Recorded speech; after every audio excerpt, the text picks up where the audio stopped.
যে গরমে মানুষ ফ্যান ছাড়া 1 মিনিট থাকতে পারে না, সেই গরমের মধ্যে আমরা আপনাদের মা বোনেরা চুলার আগুনকে সামনে নিয়ে ফ্যান ছাড়া পাকঘরের মধ্যে, রান্নাঘরের মধ্যে দিনরাত রান্না করে যাচ্ছি পরিবারের সবাইকে খাওয়ানোর জন্য, পরিবারের সবাইকে সুস্থ রাখার জন্য। প্রশংসা তো জীবনে করেনি নাই, বদনাম করতে, দোষ ধরতে ছাড় দেন নাই। আমরা মা বোনেরা দেখবেন সারাদিন শ্বশুরবাড়িতে কাজ করার পরেও নাম পাই না, কিন্তু তরকারিতে যদি একদিন লবণ কম হয় কত কথা যে শুনতে হয় তার ঠিক নাই।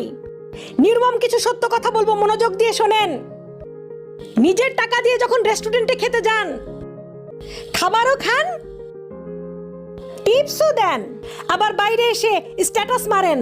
কয়জন আছেন ফেসবুকে স্ট্যাটাস দিয়েছেন, মা আপনাকে ধন্যবাদ, আজীবন রান্না করে খাইয়েছেন। কয়জন স্বামী আছেন স্ট্যাটাস দিয়েছেন, বউ তোমাকে ধন্যবাদ, অক্লান্ত কষ্ট সহ্য করে তুমি আমাকে রান্না করে খাওয়াইছো। কয়জন আছে? একজন